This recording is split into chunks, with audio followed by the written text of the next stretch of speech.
Hello and welcome to Craig Houston Talks To. We're back in the saddle again after a little sabbatical, and a great guest to start off with.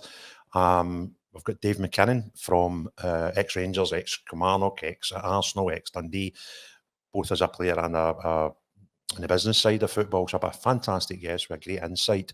And just like to thank the sponsors who make these shows possible. And this episode is sponsored by Impact Glasgow, who are a builder, a great builder that I've got some personal contact with and seen their work. They're great and they help our football team quite a lot as well. It's under stress, so thanks very much for your continued support. And NordVPN, which we'll talk about later on. So first of all, just thanks very much, David. Introduce yourself, tell us a bit about the folk might not know, and we'll go through your story. Yeah, well, Craig, I'm absolutely delighted to be on with yourself. You and I go back a few years, so we know a lot of secrets. But I was a professional footballer for 20 years. I started at Arsenal. I had a contract and decided that I wanted to be transferred to Dundee, which was probably one of the strangest decisions that I think ever happened at Arsenal. But I loved Dundee and my time up there and some great people. Then I was transferred to Partick Thistle. Bertie Auld was the manager. It worked out very, very well. And then a couple of injuries. I had a kidney removed, believe it or not, for tuberculosis. And I was then transferred to Glasgow Rangers, which was a great day in my life. And also my father, my late father, he was a Rangers supporter. I had the chance to go to Everton with Howard Kendall, but my dad said, if you don't sign for Rangers, I'm never speaking to you again. So it was no Sounds like a fair bit of advice. Well, it was, and it was great. And, you know, there was difficult times there. I had some injuries again, which seemed to blight my career, but I really enjoyed it. And, you know, running out in front of the Rangers fans, because I was a Rangers fan myself, brought up, it was just incredible. So just going back there, when you were brought up, where were you born and what did your football look like before you went professional? Well, I was actually born in Milton, in a house in Rassay Street in Milton. And my father was a boilermaker in Wilson, boilermaker on Kilmarnock Road. And I stayed in Orr Street in Bridgeton, behind the cinema there. It was a typical Glasgow single end, as they call it, you know, a room and kitchen, outside toilet. So my formative years were very interesting, to say the least, you know, having to go into a toilet in the landing that was shared with 3 families. So I think, you know, coming from that, it gave you a sense of where you're from. And I think it gave me an ambition to become a footballer.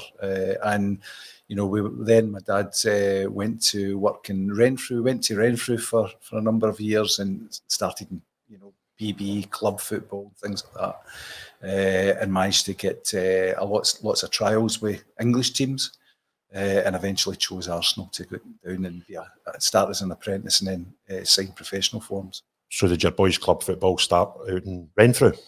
Yeah, it was Renfrew. It was football was very buoyant. You know, there, and particularly in the BB and things like that, you know, and the Life Boys and all these kind of things that you know, people always saying, what was that?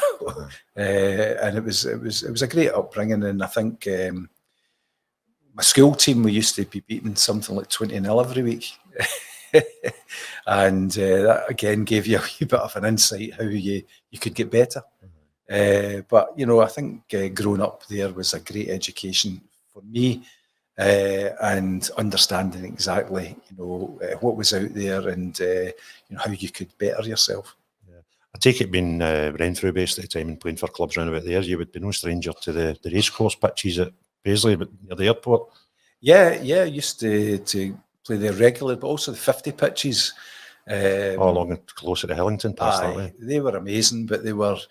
you know, we also used to play in a lot of red ash pitches, and the amount of I even in those days I did slide tackles, and it wasn't the best thing to do on the red ash pitches because your legs were just torn to ribbons. You know, I was brought up and I was born in Linwood, in our local school, East Fulton.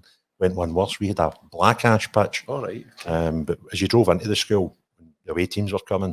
There was a hill that you couldn't actually see the pitch. So they would come into the changing room, and the first they would see the pitch was about 3 seconds before kick-off. And we used to be 2 or 3-0 up within 10 minutes because these people would just be shocked and stunned. But it was a crazy surface, but it was very popular in the west of Scotland, and it probably just the only advantage was probably let us play football in the winter when the grass pitches were off. But it was a horrendous surface. Do you wonder? Well, you really had to control the ball, didn't you? It gave you, I think one of the things it did was, it gave you, you had to concentrate 100% because, whilst it was black ash and red ash, there was certain elements of it that were bigger than the rest. So the ball would bounce up strangely at different angles. But I think that helped a lot of players in Scotland where they played in that, and they get better understanding of ball control and how to ensure that you concentrated in your play and made sure that you had the ball under control very quickly. Yeah. I think perversely the opposite's happening nowadays. That we've got, I run kids football club, and we've got some teams that they probably play 90% of their football training and matches on AstroTurf. Yeah. And then they go into the 11-a-side game, and they go up to maybe 25 or 50% of their games on AstroTurf. Even some of the real good teams, they take a bit of time to get used to it. And we've had teams in the past who just simply could not play in grass. So it's a bit of a strange process. It's evolved and went 180 degrees. I think obviously, that was a decision made lots of years ago. I think I've been at clubs, Hamilton, for example, where they'd have got an AstroTurf pitch and it's kept in very, very good nick. And I played on it a couple of times, in sort of charity games, and I actually thought it was quite good. Yeah, one of the first sort of new generation I was at was when Benburn opened up their new place about 7 years ago, maybe 8 years ago. And I walked onto the surface and it was brand new. And if you closed your eyes and just walked in a straight line, it was hard pushed to know what surface you were on over grass. But it's come on a lot since back in the days. I remember playing for our regional team and being taken out to... It was a place in the East End of Glasgow. It was the first... Ellenville, maybe. Ellenville. It was like playing on that table with sand flung on it. And then thinking for there, where we've went in sort of 40 years, the AstroTurf now, if it's a good one and it's looked after right, still need to maintain you'll get a good surface. Yeah. Just an interesting one for on AstroTurf. Remember Dunfermline got them in, and what they did was it was almost like carpet tiles. They were all squares. And basically, I was chief executive of Kilmarnock, and we went to play at Dunfermline, and they were enthusing about the pitch and things like that. And Greg Shields, right back, had a tackle, and basically one of the carpet squares came up, and a guy had to run on and put tape on it to keep it down. So it wasn't the sort of normal that you would see where it's a sort of rolled on type. This was actually just a tile. It was a tile, and that was in the Scottish Premier League. So I think they've come on a long way since then. How long ago was that? That was probably 2006, I would imagine. Aye, they've come on a bit since then, thankfully. So, in your youth, you brought out a new book, which you were kind enough to let me have a look at last week. I'm not a great reader. I'm not a big fiction. I do like non-fiction if I'm going to read anything at all. And as soon as you sent me it, I was going out and I read the first chapter pretty damn quick. So that wasn't a proper sitting, but I managed to destroy the book in 2 sittings, which is that'll give you some indication of how much I enjoyed it. You texted me and said you just finished at 5:30 in the morning. Correct. So that's dedication. Guilty. So a fascinating read. And the thing when you know someone and you think you know about their career and stuff, and just reading all the stories. It was enjoyable. It was fascinating. It was a great insight into a footballer and the back end business in football. But if you don't mind talking about it, the early chapters when you're talking about your childhood and stuff, you had some hurdles to cross and some tough times that you faced. Is that something that you want to talk about? Absolutely. Because I think the thing is where this book came from. I've been asked before to write books, but the time wasn't right, and also I consider myself as quite a private person. Try and keep my own private business to myself. But when you get into the world of football, particularly as a chief executive at football clubs, and now social media, you open yourself up to a lot. And I found that, difficult. That's why I didn't want to do anything. And I just recently, in the last month, I've had to go on Twitter and social media because my publisher said, look, do this. And that's been a bit of a jump. But where this started from was I did an accident a year ago. I was coming out of a business meeting and fell down 12 stairs, ruptured an artery into my brain, and quite plainly was very lucky to survive the fall. And it almost bled out. So that was a game changer for me. And I went through months of rehab because my brain had, been shaken around that much that it reset, believe it or not. And I was getting incredible things that were happening in my life, waking up during the night, thinking about things, anxiety, depression. And I thought, right, I need to get something to focus on here because, every day's, different. I was waking up with concussion, which I still get, believe it or not. And waking up and, having dreams, which strangely I was dreaming in Gaelic because my late father, Willie, came from the Isle of Skye, Broadford. And he used to dump me and my brother up there for 6 weeks during the school holidays. And my grandparents, their first language was Gaelic. So if we wanted anything to eat, we had to speak in Gaelic. So we were actually fluent in it, but I hadn't spoken Gaelic for years. So that was coming to me. So my brain was resetting. The neurologist, a great neurologist at Inverclyde Hospital, she was absolutely magnificent. And she talked me through the whole thing and said, this is what you'll experience because your brain was resetting. So there was a lot of things that was re-educating itself. So that was quite a difficult time. Also, I had an open wound at the top of my head, which had been glued. And that was still blood coming out. So I'd wake up in the morning, my pillow sheets covered in blood. And then, my wife was absolutely magnificent, saying, look, you need to get something, you need to get up, you need to do this. And she was very motivational for me. And then I started writing the book. So that's how it started. Incredible. And see the talking Gaelic part. How far back would you need to go before you last spoke Gaelic? 50 odd years.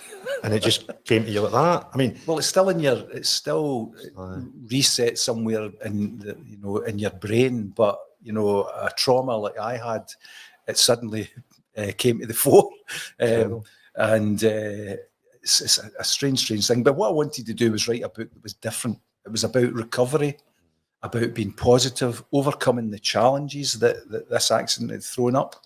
And also using some of my experiences in football that I overcame a lot of challenges in my football career, particularly a lot of injuries and illness. And I started at the very beginning and said, right, okay, well, there was a feeling for me throughout my football career that when I had success, when I had a good game, when I played well, when cup finals or whatever, it just didn't seem enough. I was wondering why. I get some therapy as well to try and get my brain back into some kind of semblance of normality. And basically, the woman that did the therapy said to me, "Look, let's talk about your upbringing." I told her about my mother. Was an absolutely wonderful woman, and what happened was when my brother was born, she had postnatal depression, and in those days, bizarrely and just unbelievably, instead of helping them and treating them, they gave them electric shock treatment. People listen to that think, how barbaric is that? But there will be people of our vintage or my vintage that will say, oh, I remember that. And basically what it did, it knocked her life. And she used to have, periods of being okay, when she was the nicest woman in the world. And then she had periods of basically not recognising you. There's an episode I talk about in the book when I was about 8 or 9. I'm coming home from school, go to the door, chat at the door, and she opens the door after about 5-10 minutes and says, "Yes, can I help you?" I'm saying, so I try it again. She barges me out and she said, "What are you doing?" I says, "It's David." She said, "There's no David that lives at this house." Bye. Slammed the door in my face.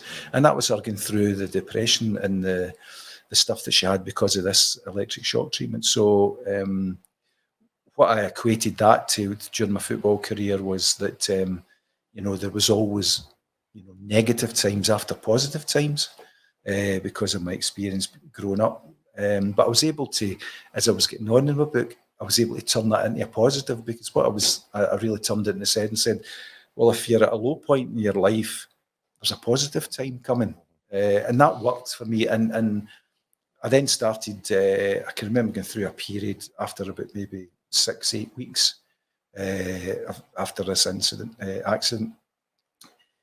thinking about mortality, because I was told that there was 16 people trying to save my life, and I was down to not a lot of blood. So that was really, quite a revelation for me. And I thought, right, okay, started thinking about players that I played with, brilliant people. And I thought, right, let me talk about my experience with them, like Davy Cooper, Tommy Burns, Ali Dawson, Colin McAdam, Brian Whittaker, really wonderful people.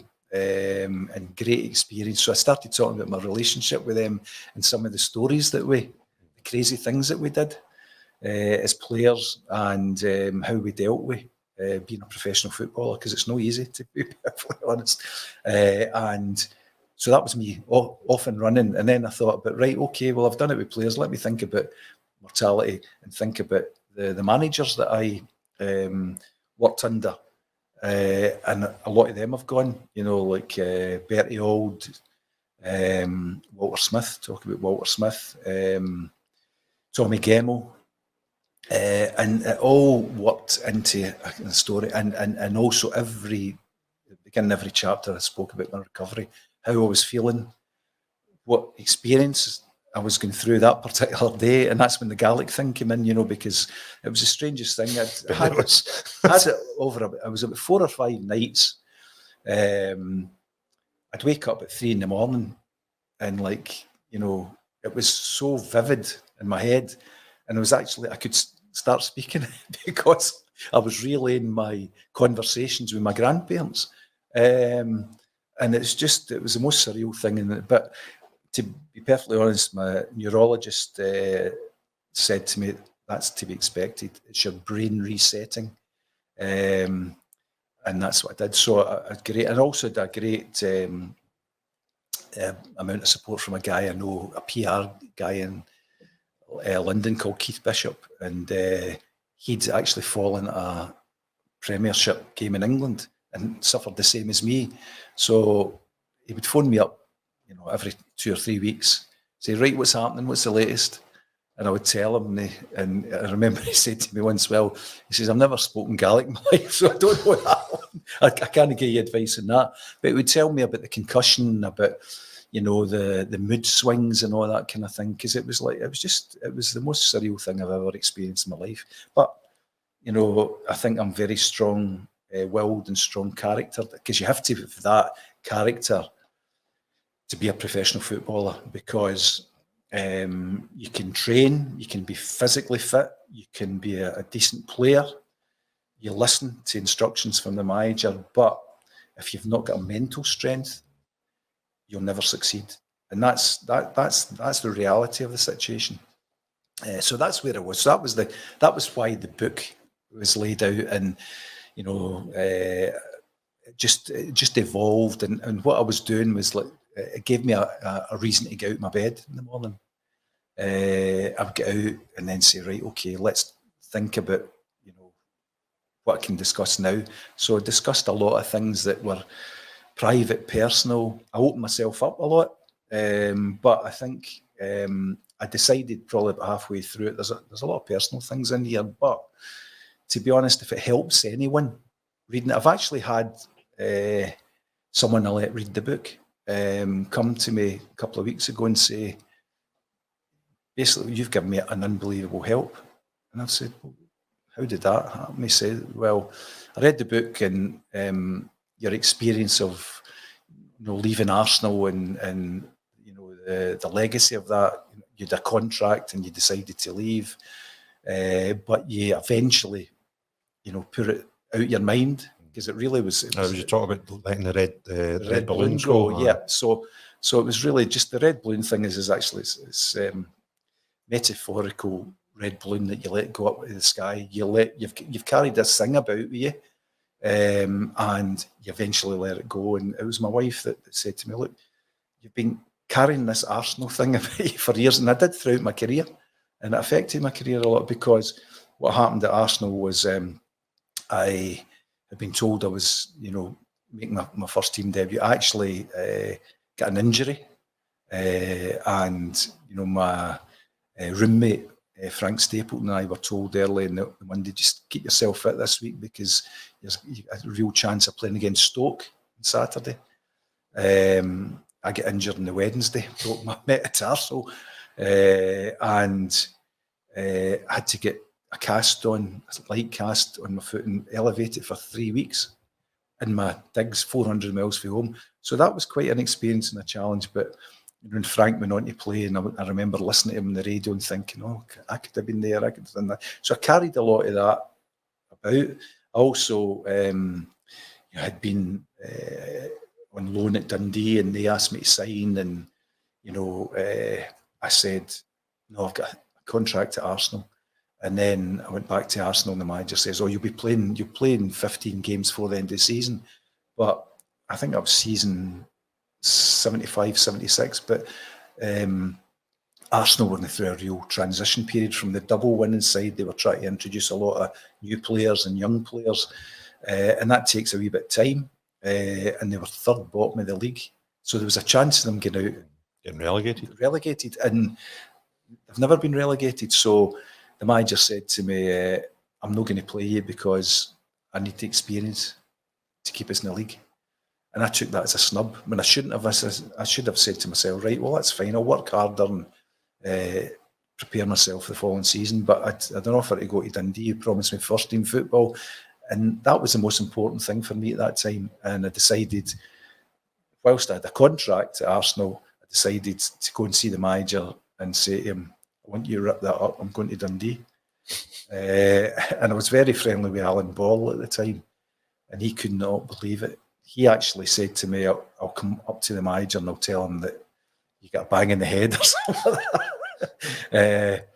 And that was it. So I carried that along about me, but eventually let it go. And as I said, this person that spoke to me said, that experience for me, reading that, I had an experience of something that was following me around from the past. I was really angry about it, and it was affecting my day-to-day living, my relationships, and I decided, well, if Davie MacKinnon could let a red balloon go about, a big contract at Arsenal, I can let mine go.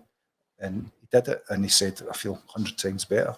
So that was great, because that's what the book was meant to be, a kind of self-help thing. Because if you read it, which you have, there'll be a lot of things in that resonate, and you'll think, well, I can do that, Yeah. No, I think it's admirable the level of detail you went into in the book with some of your things that were very, as you've said yourself, very, very private to you.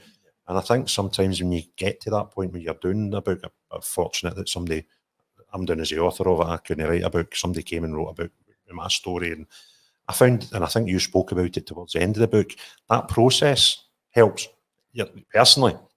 But because you're opening yourself to the world, you will always find somebody that attaches herself to your story with similarities in their own life. And I think once the book goes out, once it's launched and it's read at a wider audience, that will be something that you'll just continue to get for a few years from now. But no, it was a very open story. Sometimes you read these books, and what I liked about it and what I like about talking to you is you're not a normal footballer unless you're abnormal, but a normal footballer, when they talk, when they write their book, it's just about the stories. And this happened in a changing room, and this happened when we won this game, and this happened when we lost this game, and this manager. And you don't really learn anything about them. You just learn about the character that you already know, that you see on the TV throughout their career. So when I read yours and similar books, I always enjoy them more because it's learning about Davie MacKinnon, no learning about Davie MacKinnon in brackets footballer. And because your story was not just about being a player, you go on to talk about your time in the boardroom, you go on to talk about your time obviously with the accident, you go on to talk about the health things that you discovered after that, and the stuff that you spoke about your youth, about your mother, very, very personal and private, but to read it, it was very an eye-opener. To just take a step back, hi guys, I'd just like to take a minute to talk to you about NordVPN, which is a company that I use their services. I use it majority of the time when I'm travelling abroad, when I want to keep up to date with the programmes I'm watching at the time, or more importantly to me, the sports that I want to watch when I'm abroad. So it doesn't matter where I am in the world, I can still watch the channels and the games and the sports that I want to. It also gives me security and some privacy that I'm looking for when I'm browsing the internet. They've got an exclusive huge discount available to viewers of the podcast, and they'll give you an additional 4 months free on top of whichever package you go on if you use our code.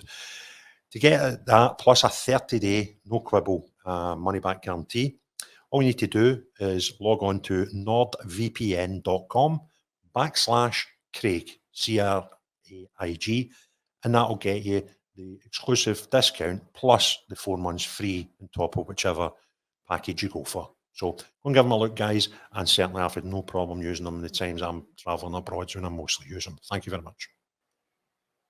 You're a kid in Renfrew at the time, I take it, when you signed for Arsenal? Yes. How does that happen? How does this kid that's playing, under 15, under 16 football in Renfrew in the Paisley area suddenly end up at such a great institution as Arsenal? Well, I played with a really good team for youths, Glasgow United, and a lot of good players played with them, and we had a really good team. And scouts used to come to every game and watch the games because, I know that it's very topical just now about doing everything on the computer, looking at footage of players and saying, oh, he looks good. But unless you go and see someone, you don't get a feel for their ability, but also you don't get a feel for if they make a bad pass or they're not playing so well. How do they cope with that? Because you're not going to play well every week. So it's about that you get a full story if you go and see someone. So scouts, then there was a huge amount of scouts from English teams going to games like Glasgow United, Easter Craigs, things like that, and they would pluck players out. And I actually went to quite a few teams on trial: Chelsea, Ipswich, Sheffield United, Arsenal, obviously, and had a few offers. I actually, I think my dad kind of gave me a bit of advice. He said, "Well, Arsenal, they just won the double and things like that. They're a great team, and they'd a reputation for bringing young players through." My own, where I felt comfortable was at Ipswich. Believe it or not, Bobby Robson was the manager, and he was a great person. And I remember playing a trial game, and he was very personable. And he came to me and he said, "You've got a real chance." He said, "A real chance." He said, "And I'd like to sign you." I thought, well, that's the manager, Bobby Robson, saying to you that. And Ipswich are a wonderful team at that stage. But I signed for Arsenal and that was it, and I got on. But there was a lot of the youth team at that side at that time was full of unbelievable players. Frank Stapleton, Liam Brady, David Price, David O'Leary, John Devine, Will Frostron, John Matthews. All these guys went on to play at a decent level, and there was a lot of competition. I was the only Scottish guy down there. And that was difficult. That's unusual at that time, though. I mean, most people, their introduction into football was similar to yours, where the youth players went down south, youth players, and then flourished their career. most of them were at that time. There would have been at least 2 or 3 other Scots in the team, but you at Arsenal being the only Scot, that must have been, 1, difficult, and 2, quite unusual for teams down south at the time. Well, it was. There was a couple of guys went down in trial with me, but they weren't signed. So I was the only Scottish guy, and as I say, it was very difficult at times. There was a Scottish coach, Ian Crawford, who played with Hearts in the cup final when they won a cup final, I think in the early 60s. There was a guy, Dave Smith, who was the reserve team coach, who went on to be the manager of Dundee. Frank McClintock was a club captain, wonderful man. Peter Marinello was there, Eddie Kelly, and they kind of looked after me. And also, strangely, to a lot of Scottish sort of fans, but Alan Ball really, I think it's probably because we were gingers, but he, from day one, liked something about me and gave me some unbelievable assistance in that journey to come through, at Arsenal. So him and Pat Rice were absolutely magnificent to me. And that would be, did you go down there when you were about 16? 16. And you were there till about 20? 20, yeah. Incredible. It's something I wasn't aware of, to be honest with you, David, that your career had started down south. I knew, obviously, when you came to Rangers, you came for Thistle, and then later on in life, I'd seen things that you played at Dundee, and obviously knew you went to Kilmarnock and stuff after that. But I was unaware of that for a while. Incredible start at football. And when you went to Dundee, was it Betty Auld that signed you?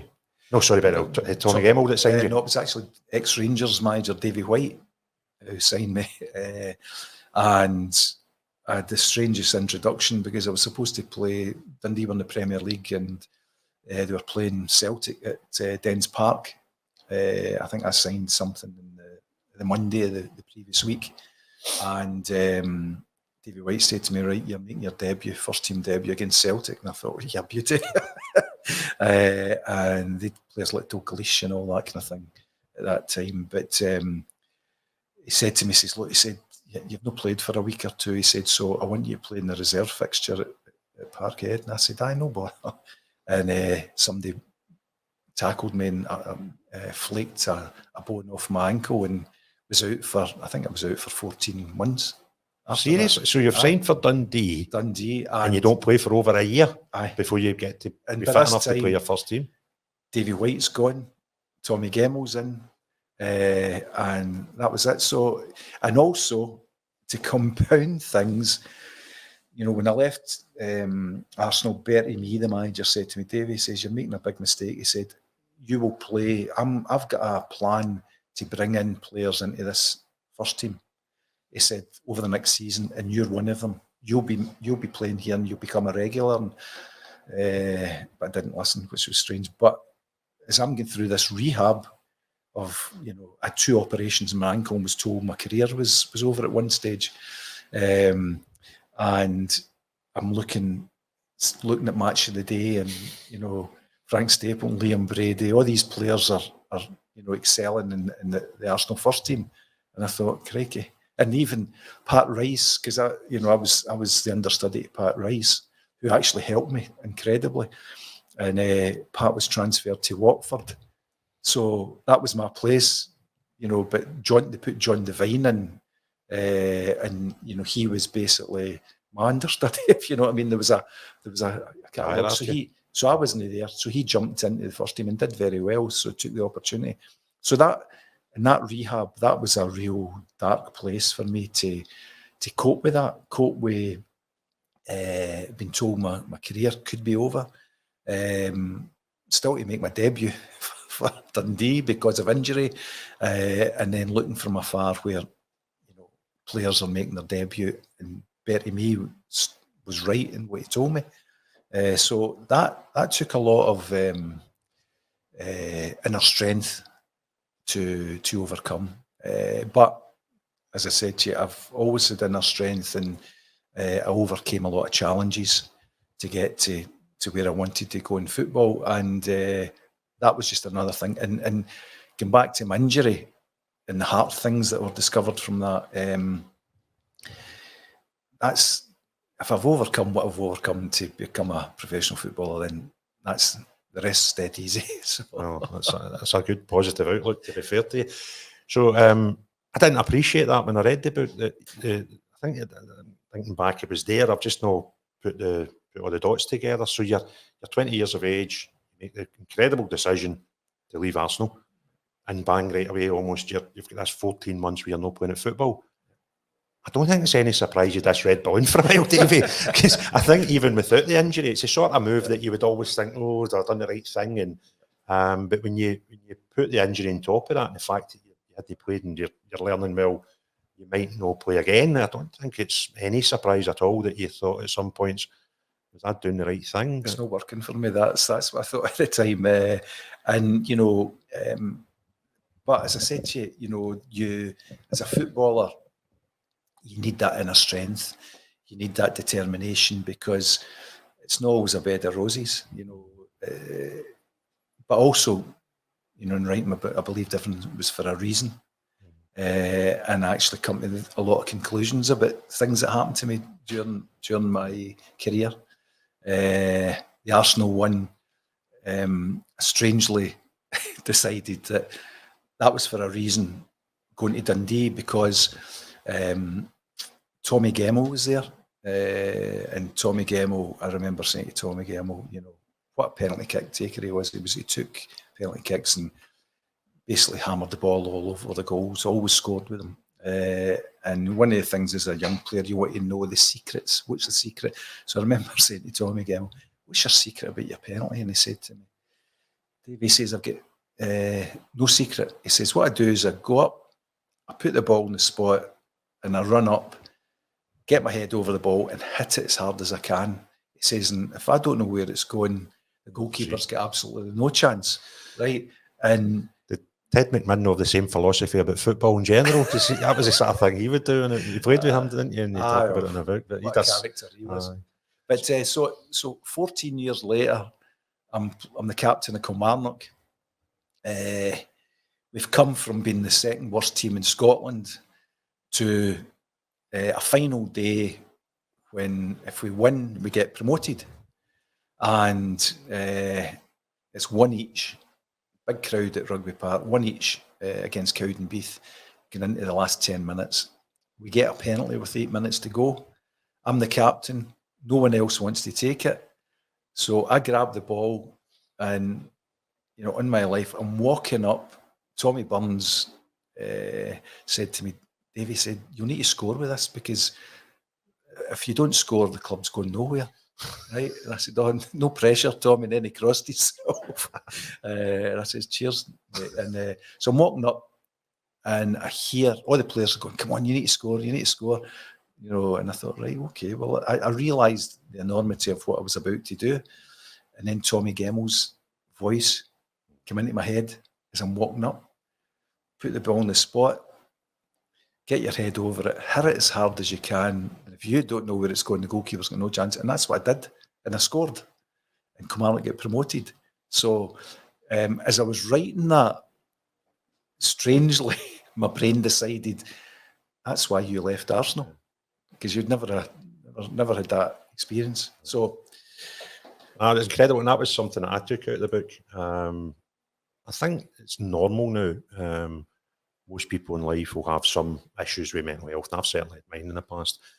But the one thing that I'll take out of your book was that total reversal of good times are always going to have a bad time. Well, if that's the way life goes when you're here, there's always got to be one of them. Yep. And it's not a bad life lesson, so I need to thank you for that one, David. That was quite good. Well, that's true. Well, I think the thing is I never set out to make it, here's a lesson and all that. It was just simply that when, I never planned what I was writing. It just came every day about how I was going to get things down in paper.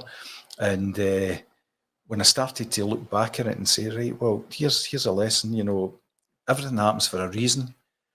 There's someone looking after you. And good times will follow bad times. And also have a wee bit of belief in yourself, because I think the thing is, like, I certainly, and maybe it's a Scottish thing, even when I was playing at the top of my career and playing well, I never quite really believed in myself. And I think that's a lot of things. That's a lot of Scottish things where we're maybe taught not to, be bigger than we are and things like that. But certainly, it was a big lesson for me. And also, I think realising how lucky I've been actually falling down those stairs. Because if hadn't fallen down those stairs, I'd never discovered some of the other health issues that I've had. So I'm taking everything as a positive. Yeah. I've still got a lot of things to achieve in life, and I've got a lot of quests, particularly with this heart issue with ex-footballers. We need to do something about that. So I think it's a real positive for me. So no, and I think again something that you said about the just the process of writing the book as a positive for you. I felt similar when the guy was writing about mine, just making you think backwards and projecting things forward. It was good. It was a great read. So you're at Dundee. How many years did you do there? 2 years. I was 2 years there. And then that's when the Thistle. Yeah, I was. As I say, I didn't play for about 14 months, and then Tommy Gemmell had become the manager, and Tommy introduced me to the first team. He was a cavalier type of player, and he basically said to me, "I want you to do the same." So I was like playing right back, and I was like playing right wing back as well, and my drive and enthusiasm, that because I'd missed so many games, I wanted to play every game as if it was my last, and that attitude gets you through games. And very quickly, Tommy said to me, "Look, there's a lot of teams looking at you." He said, "Won't stand in your way." There's a few to get back to England and things like that, but eventually Partick Thistle came in, and I met Bertie Auld and Tommy Gemmell at the Salutation Hotel in Perth. And there's a great photograph of Bertie Auld on one side and Tommy Gemmell on the other, and me in the middle signing. So that gave me a lift. But Thistle was just, it was an outrageous club.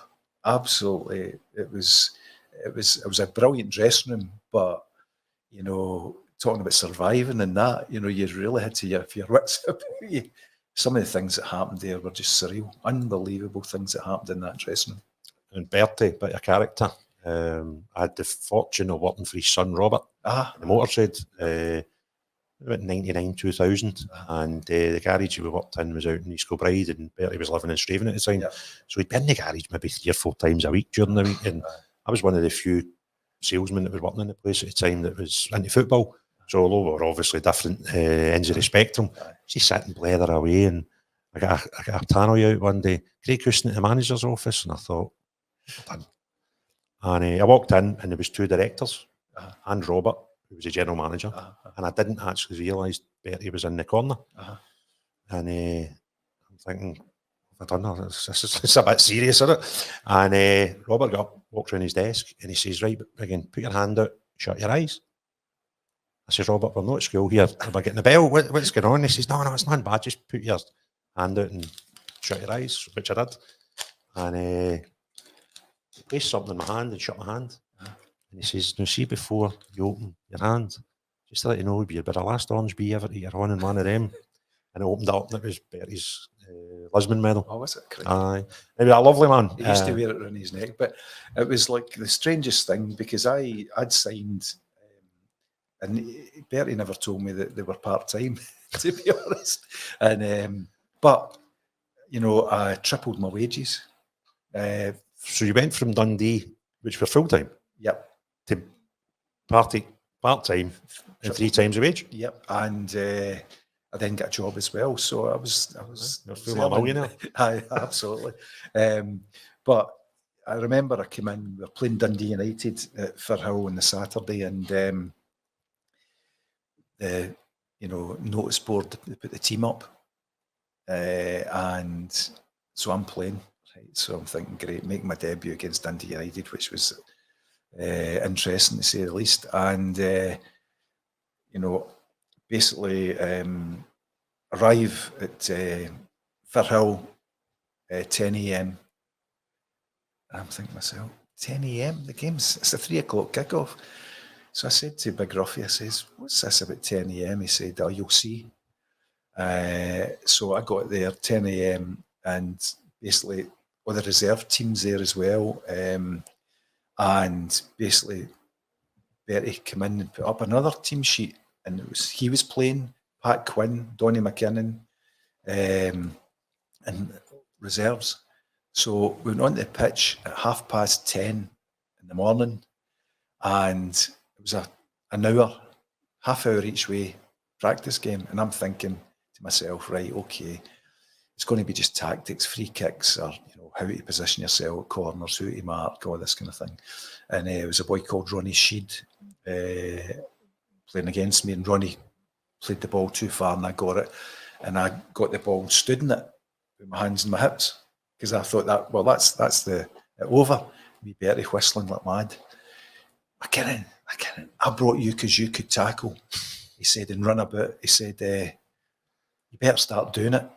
Right, so I'm looking, I said, okay, right, so the game starts again, and Brian Whittaker, who played left back, he puts wee Pat Quinn up in the air, and he hits the wall at the side of the pitch, and I'm thinking, this is serious. So we started, tackles are flying in, and then I get the ball at the back, and suddenly it opened, and I get through the midfield, and next thing I see wee Bertie coming, he studs up at me, try to do me. And I'm saying, goodness, so I managed to evade him, played the ball into Jim Melrose, he scored, it was 1-0, right? So back to the halfway line, wee Bertie said to me, he says, aye, MacKinnon, good job, you're fast, son. He says, but I'll still get you, I'll do you. And I'm thinking myself, we're playing a Premier League game in the afternoon, 3 o'clock kickoff. But that was every home game we had, that's what they did. Incredible. And you really had to, fly in. So just listen to the names you're rhyming off there, and you've got Ruffy, you've got Melrose, you've got Whittaker.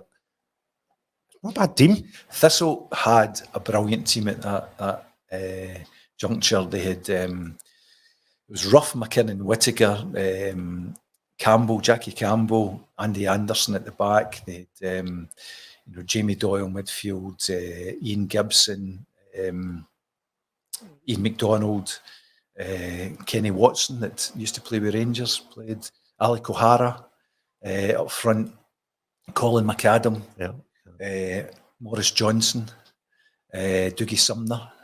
Sorry, what a team we had. Who did most support at this time?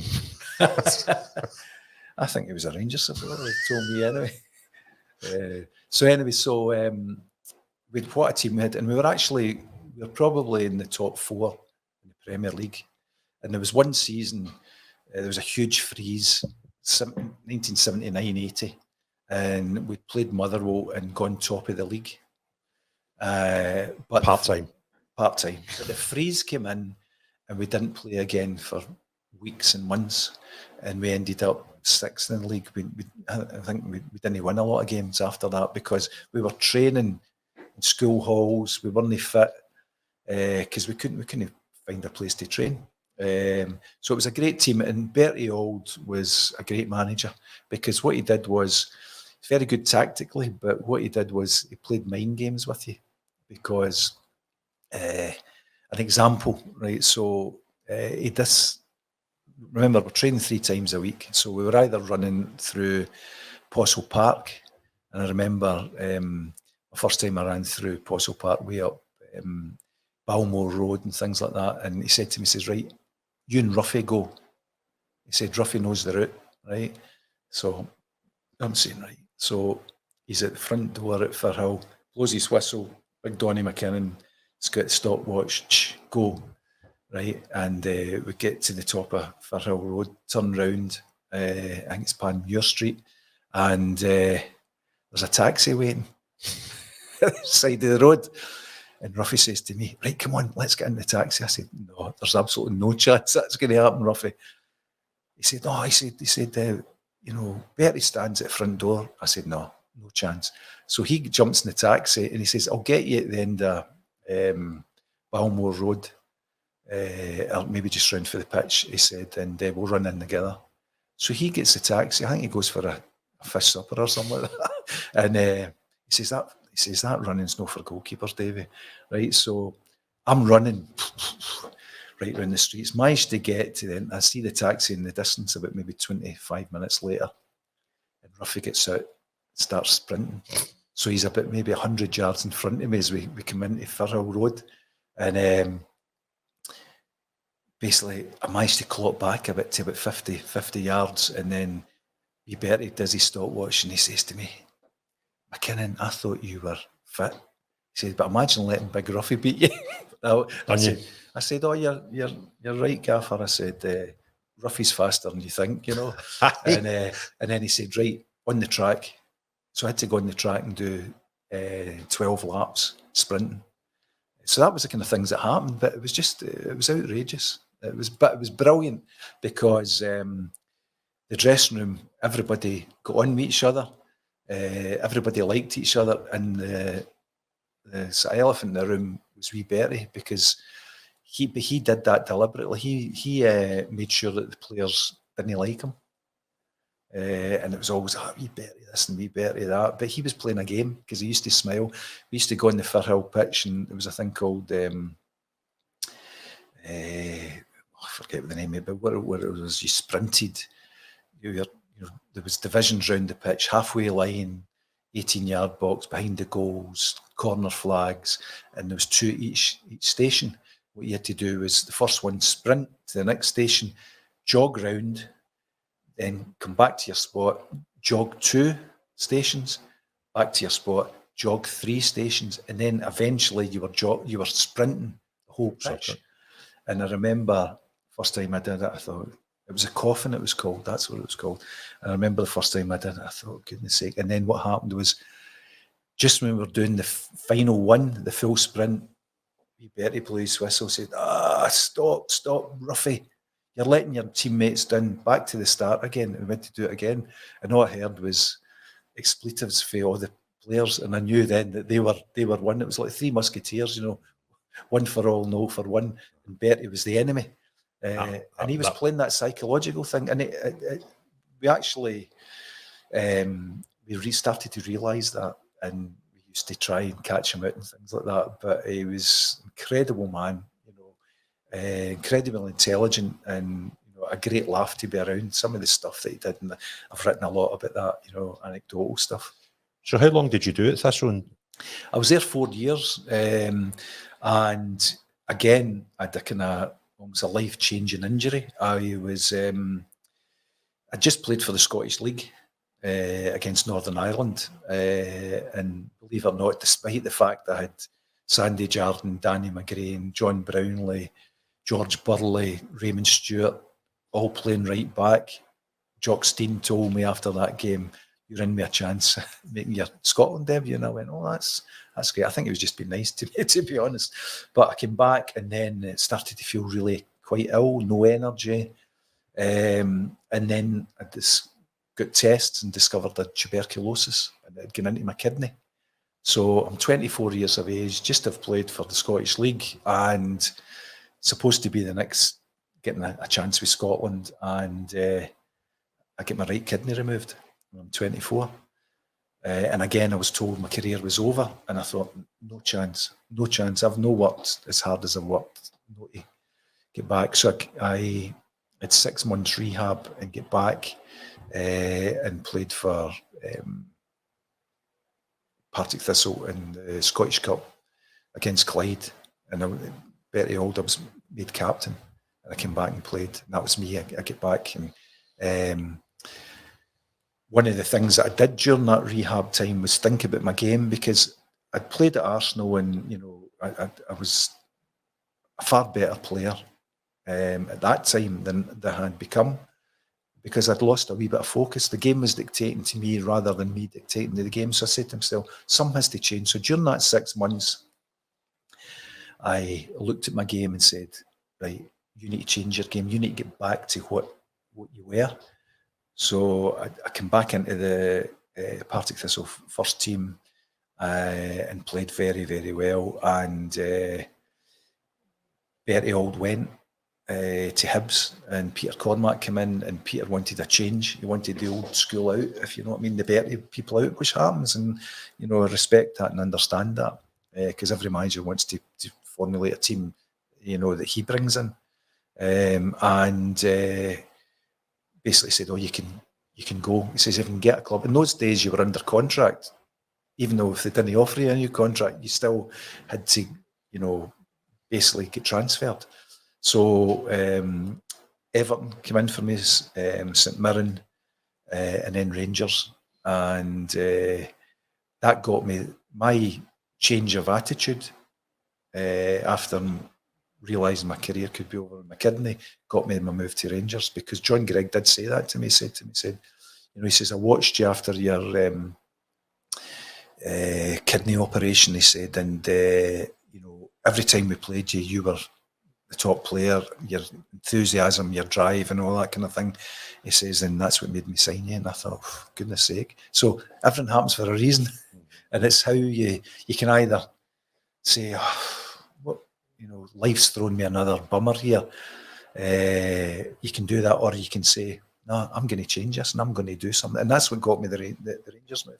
So when you went to Rangers, was that 82? Yes. And you would have been 26, 27? Just 25 going on to 26. 26. And so what did the Rangers team look like before you arrived? What was the sort of starting 11, and who was the right back that you were going to shove out? It was one of the greatest players that ever played for Rangers, and a guy I had an unbelievable respect for, Sandy Jardine. And John Greig's written the foreword of my book, and he doesn't do that for everyone, which I'm really honoured for him to write that. And what he's basically said was, Sandy, and I never knew this at the time, Sandy was a Hearts supporter, and Hearts, Alec MacDonald was the player manager, and Alec MacDonald had asked Sandy to become his co-manager, and John Greig reluctantly agreed for him to do that and freedom.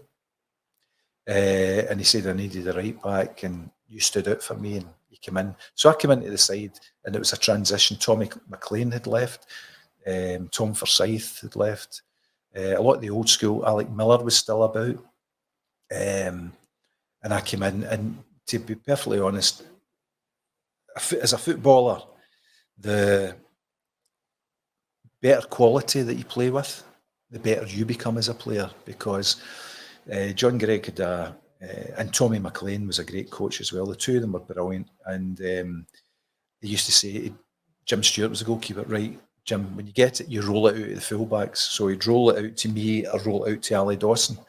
And so I'd look up, and I'd have Davie Cooper coming short, looking for it. I'd Bobby Russell wanting it just inside. Robert Pritz, who was an unbelievable player. Jim Bett. Yeah. Looking along the back for Craig Patterson and John McClelland. If they were all marked up, I'd play it into the channel for big Derek Johnson, supported by John McDonald. So it was, as a fullback, it was unbelievable to play in that team, because everybody wanted the ball. And what my job was to play it in.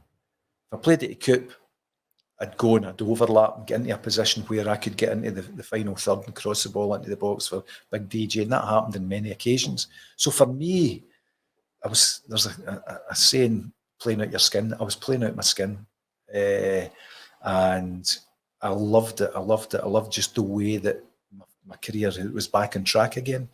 And I think we went 17 games undefeated, and we were, talked about as the greatest Rangers team in a generation. Things were going great. We were top of the league. We went up to Pittodrie. Rangers hadn't beaten Aberdeen since the Premier League was formed in 1975. We went up and beat them 2-1. And to be perfectly honest, it could have been a lot more. I had the hand in 2 goals. First one, I won a corner. Coop took it, and I think Derek Johnson scored. The second one, I get involved in the kind of magical things that happened with Bobby Russell and Davie Cooper. Unbelievable players. And I saw them wide on the right-hand side, and I thought, I'm going to join in here. So I managed to get the ball. Bobby Russell played it Coop. Coop reverse, as he always did. Bobby Russell played me in. And I knew with training where people were, and I played it to the back post. Robert Fritz had come in as he was told to do, headed the ball past Jim Leighton. We won 2-1. Rangers fans were absolutely magnificent that day. They were at the beach end in those days, full beach end, and the support they gave us was just incredible. And that game was brilliant because I say we'd gone 17, we were top of the league, and things were going really well. And I remember coming off the pitch, and outside left side, I see Alec Ferguson run towards me, shouting, "You dirty," right? And then John Gregg basically giving him a kind of shoulder charge, and I dived into the dressing room. What was Sir Alex upset with you about? Well, because Aberdeen at that time had a really good player on the left, Peter Weir, and I'd played against him a lot of times, and it'd always been a difficult game because he was a really, really good player. But I realised that you could talk to Peter before the game, and he actually came on as sub after about maybe 20 minutes or something like that. They changed the team, and I first said to him, I said, "I'm on my game, Peter." I said, "You better beware." And I gave him a few tackles early on, and Peter was brave as a lion, but I knew that if you tackled him early on and started talking to him, he would lose his concentration and he would just get the ball and play it back. And that's what he did.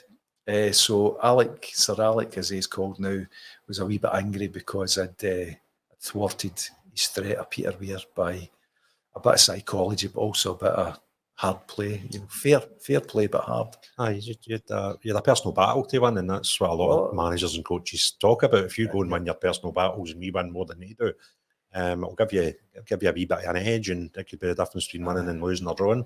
So fair play to you. So that was that, but it all went pear-shaped because we'd beaten Borussia Dortmund in the UEFA Cup, and then had Cologne and Schumacher in goals, and we beat them 2-1 here at Ibrox, and went across to Germany very confident, and the Germans were very unhappy about how we'd played them at Ibrox, and the German newspapers, big headline, MacKinnon, the Rangers fullback, would have kicked a rabbit if it ran across the pitch.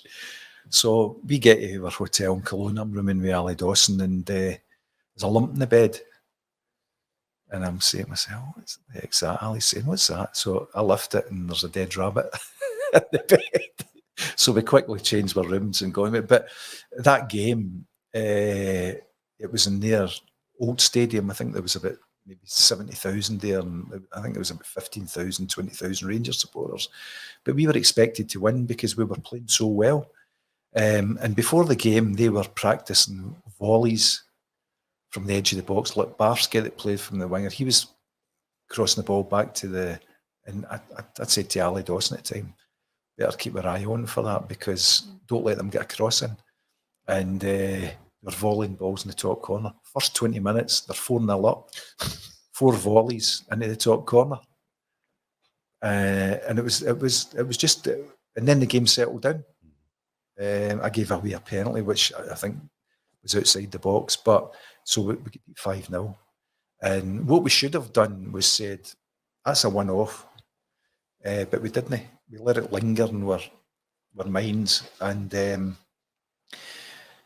what happened was, when I'd get the ball at the back, now I'd look up, everybody's back was turned because the confidence came out. And when I look back at it, I think, psychologically, the players should have taken ownership, and I think maybe the management should have said at that time, "Look, this is a one-off," but it was lingered. How can you get beat 5-0 and we were slaughtered in the papers?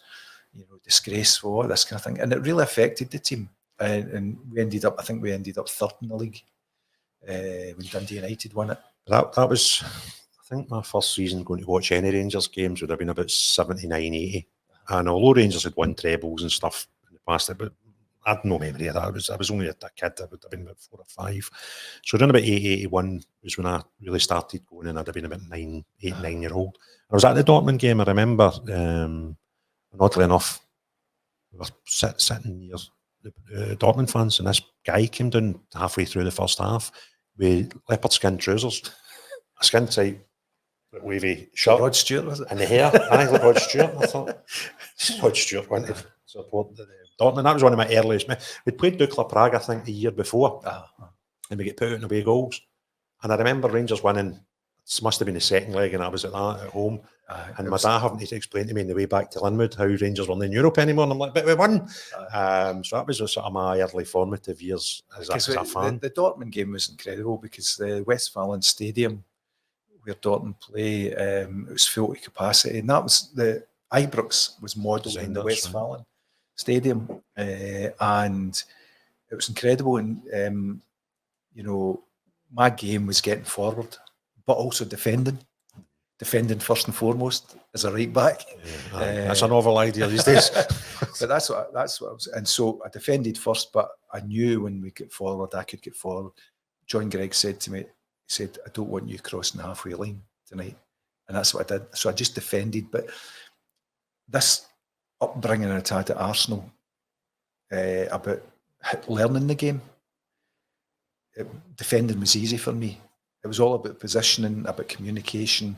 So I actually loved defending. So I remember that night, you know, we were throwing our bodies in the line and all that kind of thing. Drew 0-0 because we weren't up the park to score, and came back and beat them 2-0 at Ibrox. And you know, people talk about the European nights at Ibrox.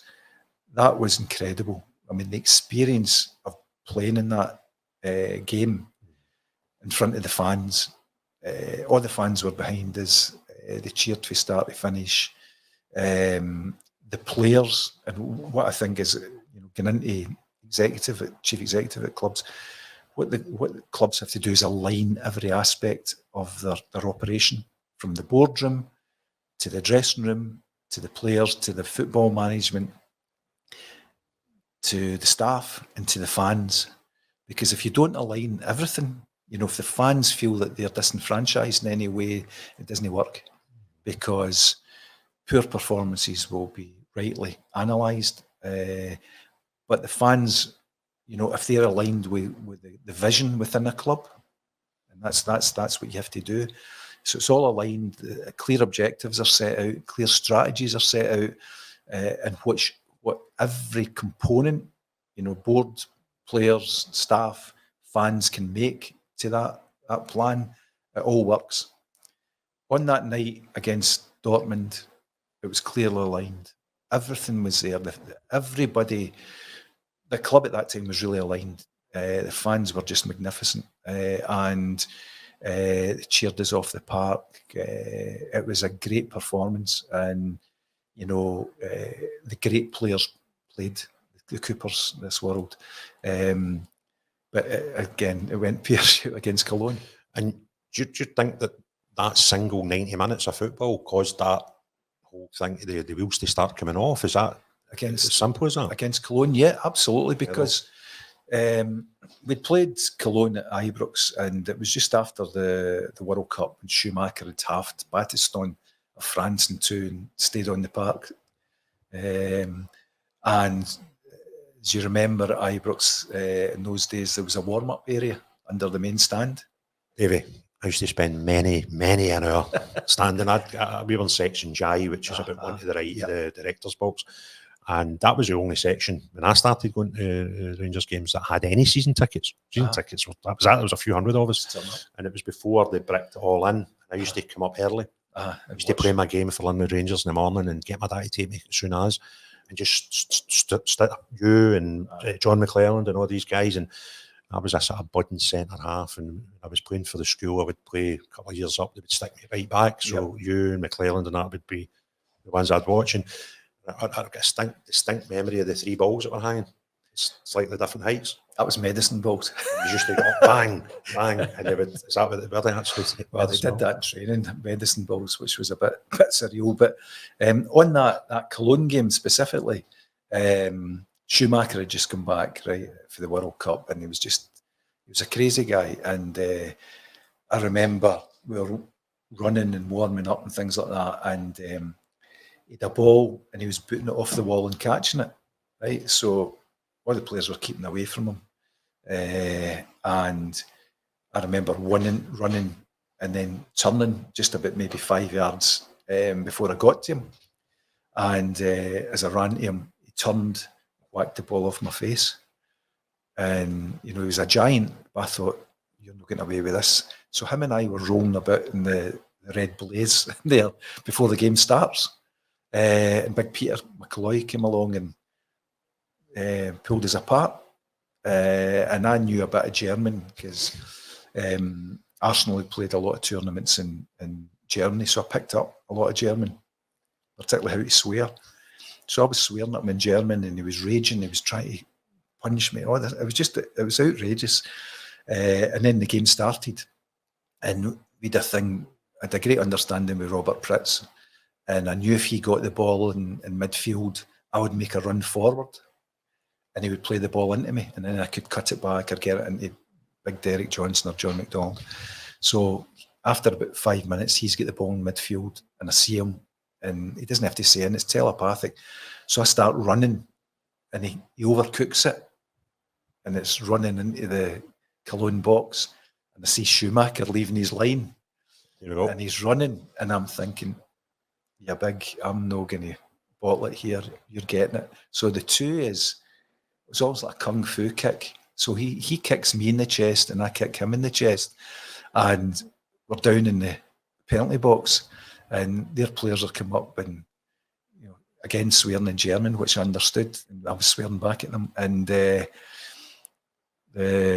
referee comes up, and he's from Sweden, right, and he's so laid back you'd never believe, and he said, pulls us apart and says, "Gentlemen, if you don't start to play nice, I will send you off."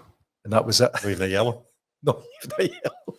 And I thought, good on you, And then in the second half, a ball came out to me 25 yards out. It's on YouTube, and I got my head over it and I hammered it into the top corner.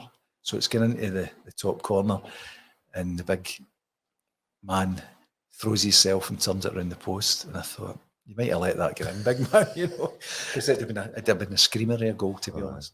You probably find those highlights of that tackle, you and the goalkeeper, get shown in France quite a bit that time as well. Well, it certainly was quite an experience, and but a good one. But then, as I say, we beat them, and we thought, right, 2-1, I think we won, and we had every confidence to go in there and probably getting a draw or something like that and progressing, but we never, and that changed the complexity of things, and sometimes that does things to a club and a team.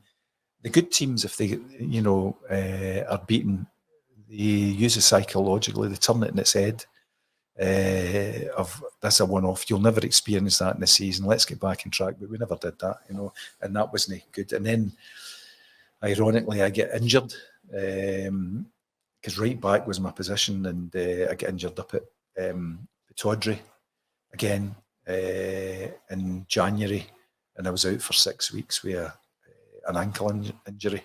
Ali Dawson came in and played right back and was just magnificent. He was a really good friend of mine, Ali. It's so sad that he's gone.